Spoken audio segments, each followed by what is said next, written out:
Doctor Yunus জানেন শেখ হাসিনার কথা থামানো তার সাধ্যের মধ্যে পড়ে না। শেখ হাসিনা এমন মানুষ যে তার বাড়ি বুলডোজার দিয়ে ভেঙে ফেলা হচ্ছে, তাকে নিয়ে কুৎসা রটনা হচ্ছে, কিন্তু শেখ হাসিনা তার কথা, তার যুক্তি, তার বক্তব্য তুলে ধরা বন্ধ করছেন না। আর সবচেয়ে অবাক ব্যাপার, বিশ্বের আন্তর্জাতিক গণমাধ্যম, বিশ্ব সম্প্রদায়ের তার বিষয়ে ইন্টারেস্ট এবং কৌতূহল শেষ হচ্ছে না।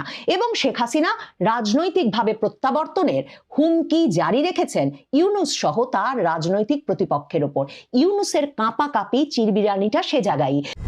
দেশে নির্বাচন, আওয়ামী লীগের কর্মসূচি, আইন শৃঙ্খলা পরিস্থিতি, রাজনৈতিক দলগুলোর মধ্যে ঝগড়া বিবাদ কিংবা যেসব নাটক চলছে সেসব নিয়ে কোনো উদ্বেগ উৎকণ্ঠার চাইতে ডক্টর ইউনূসকে সব সময় শেখ হাসিনা যে কথা বলছেন সেই বিষয়টা অনেক বেশি উদ্বিগ্ন করে রাখে, উৎকণ্ঠায় রাখে, এবং তার এমন একটা অস্বস্তি শারীরিক এবং মানসিক তাকে ঘিরে রাখে সব সময়। শেখ হাসিনা কথা বলে যাচ্ছেন এখনো, এবং কথা বলার প্ল্যাটফর্ম পাচ্ছেন বিশ্বের সবচেয়ে বিশ্বাসযোগ্য সম্মানজনক যেসব সংবাদ মাধ্যম, তারা কিনা কৌতূহলী হচ্ছে শেখ হাসিনার বিস্তারিত সাক্ষাৎকার প্রকাশে।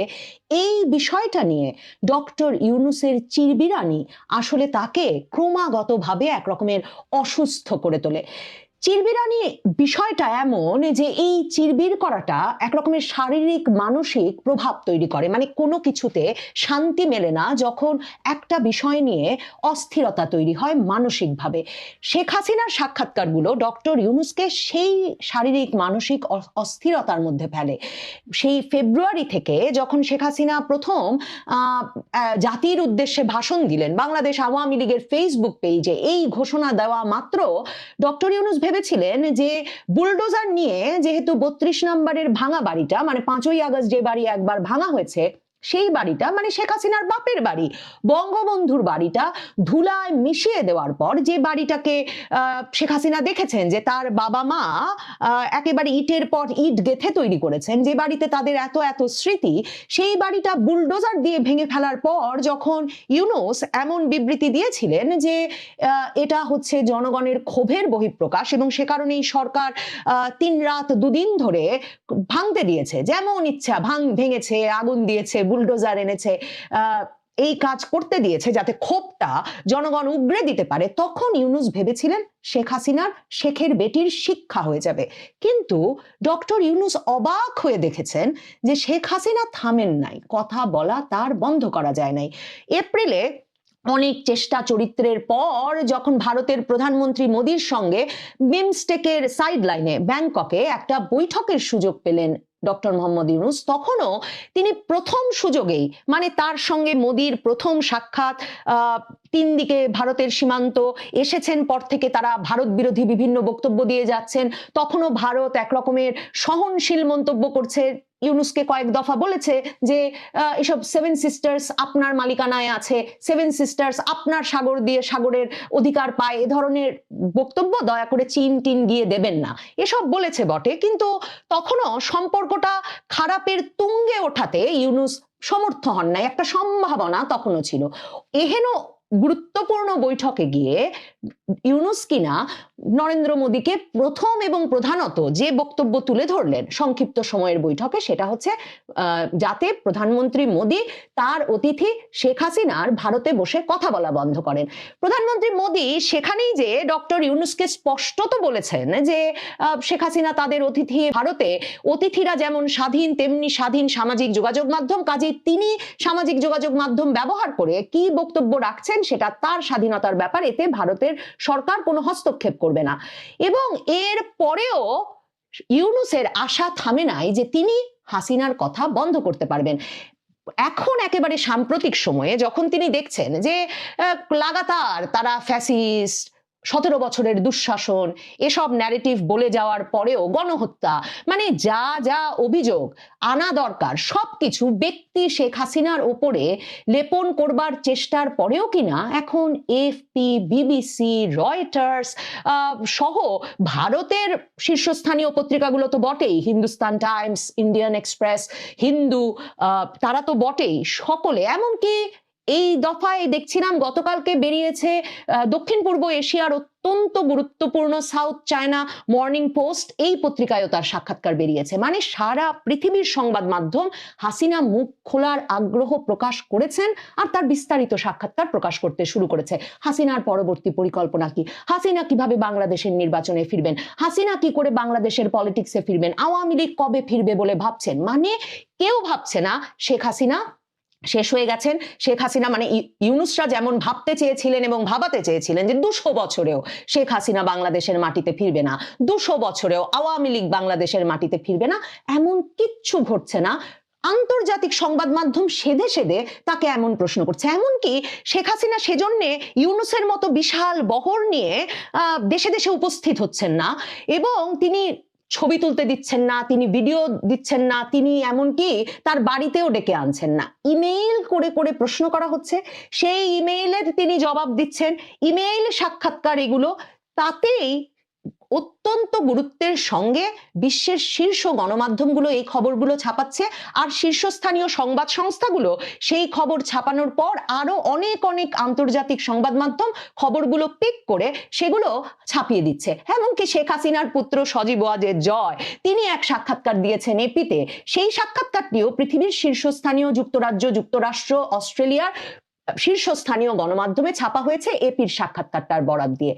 ইউনূসের ঘুম নাই, ইউনূস শেখ হাসিনাকে চুপ করাতে চান, এইটুকু অ্যাসাইনমেন্টই তো তিনি দিয়েছিলেন। একদিকে তার প্রেস, এত বড় প্রেস টিম তিনি করে দিয়েছেন, অত্যাধুনিক আইফোন ম্যাক্স প্রো কিনে দিয়েছেন সরকারের টাকায়, এক একটা দেশে যখন সফরে যাচ্ছেন 5 জন 6 জন করে প্রেসের বহর নিয়ে যাচ্ছেন, কিন্তু এদের কোনো যোগ্যতা নাই ইউনূসের মতো বিশ্ব নেতাকে তারা দুটো ভালো সাক্ষাৎকারের ব্যবস্থা করে দেবেন।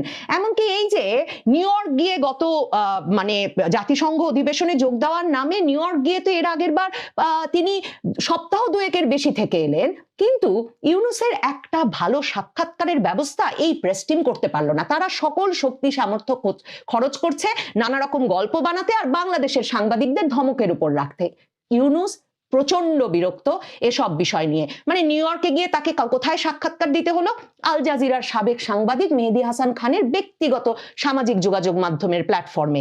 এসব বিষয় নিয়ে এত বিরক্ত হয়ে উঠেছেন ইউনূস যে এবার তিনি পররাষ্ট্র উপদেষ্টাকে ডাক দিয়ে বলেছেন যে আপনি যেভাবে পারেন শেখ হাসিনার কথা বলা বন্ধ করেন।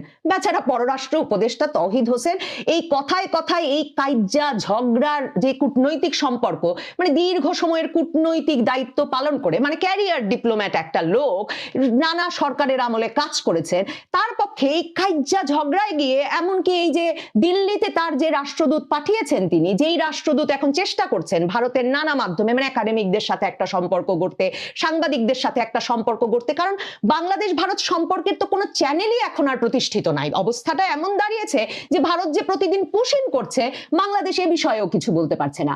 আর ইউনূসের মানে আপনি ভাবেন যে তাকে কদিন আগে ভারতের প্রতিরক্ষা মন্ত্রী ভারতীয় সংবাদ মাধ্যমে সাক্ষাৎকার দিয়ে ডক্টর ইউনূসকে মুখ সামলে কথা বলার মানে একটা হুমকি দিয়েছেন, মানে সরাসরি বলেছেন যে ভারতের কোনো ইচ্ছা নাই। রাজনাথ সিং ভারতের প্রতিরক্ষা মন্ত্রী, তিনি বলেছেন ভারতের কোনো ইচ্ছা নাই বাংলাদেশের সঙ্গে সম্পর্কটা খারাপ করার, কিন্তু প্রধান উপদেষ্টা ডক্টর ইউনূসকেও বুঝতে হবে তিনি যাতে কথা বলার সময় সংযত থাকেন, মানে সাদা বাংলা ভাষায় যেটাকে বলে মুখ সামলে কথা বলা, এবং তিনি যাতে নয়াদিল্লির সঙ্গে সম্পর্কটাকে উত্তেজনাপূর্ণ করার জন্য কোনো কথা না বলেন, তিনি যাতে সম্পর্কটার খারাপ হওয়া আরো উস্কে না দেন।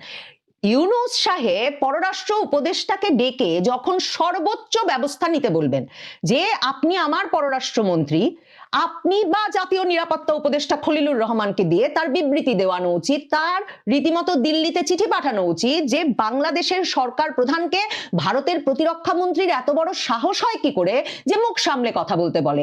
কিন্তু তিনি এই কোনো কার্যক্রম করাতে পারলেন না।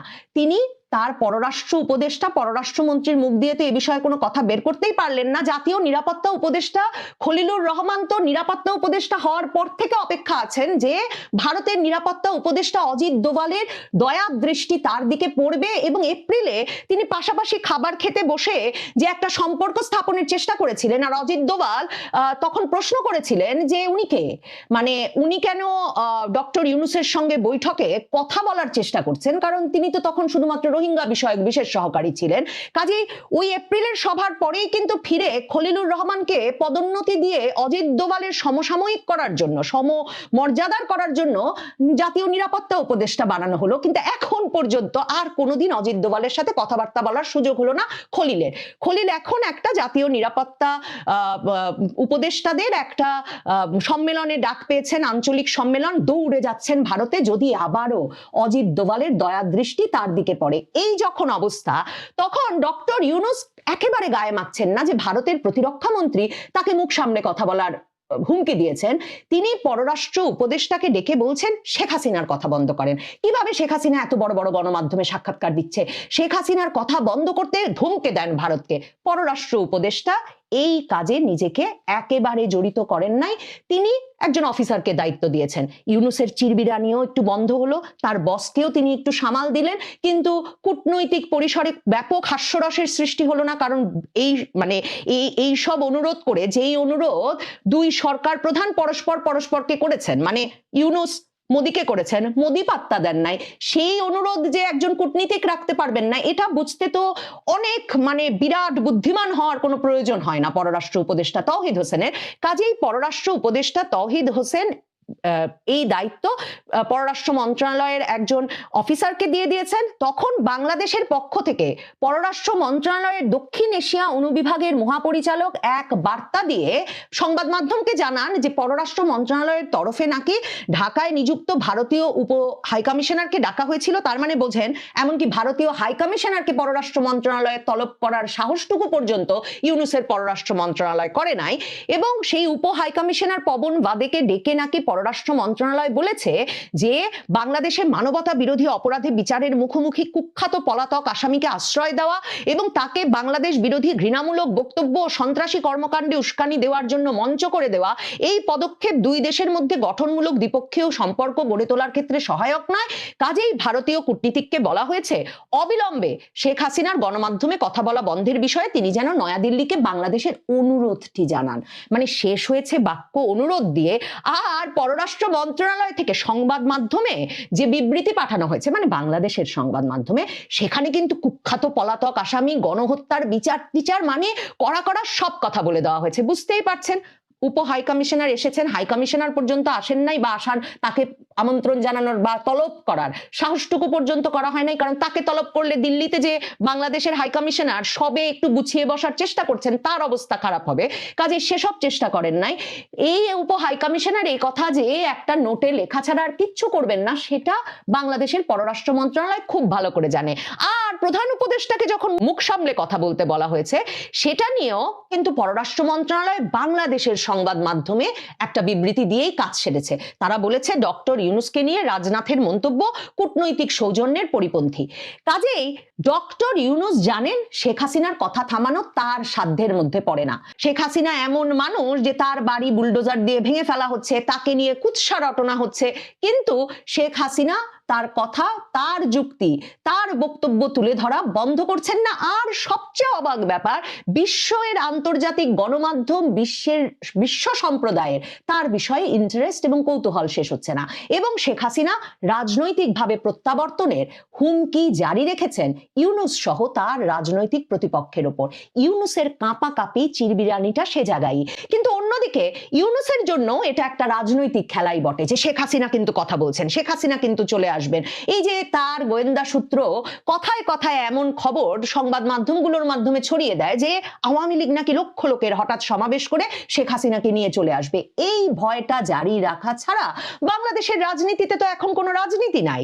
মানে তার মিত্রপক্ষগুলো সকলে তো সকলের মিত্র, আর ইউনূস যা বলছেন সে কথাতেই উঠছে, বসছে, সব করছে। মানে সকল ক্ষমতার উৎস হয়ে দাঁড়িয়েছেন যখন ডক্টর ইউনূস, আর সকলেই তার কৃপা প্রার্থী, আর সকলে মিলে বেশ ভাগাভাগি করে লুটপাটের একটা সরকার যখন তারা চালিয়ে নিচ্ছেন, তখন তাদের যে একটা শত্রু দরকার, সেই শত্রু যে শক্তিশালী শত্রু, সেটা ইউনূসের বুঝে যত চিরবিরানি বাড়ছে, মনে রাখবেন ইউনূসের রাজনীতিতে সেটা আবার তাকে শক্তি যোগাচ্ছেও বটে। কারণ ফ্যাসিবাদকে মোকাবেলা করতে হবে বলেই তো ইউনূস এই রাজনৈতিক দলগুলোকে ঐক্যবদ্ধ হওয়ার ডাক দিতে পারছেন, জাতিকে ঐক্যবদ্ধ থাকতে বলছেন, এবং জাতি নাকি তাকেই 50 বছর ক্ষমতায় থাকতে বলছে। কাজেই শেখ হাসিনার কথা বন্ধ করার সাধ্য যেমন ইউনূসের নাই, ঠিক তেমনি শেখ হাসিনা ফিরবেন, শেখ হাসিনা এখনো কথা বলছেন, এই বোধহয় শেখ হাসিনা চলে এলেন, এটাই।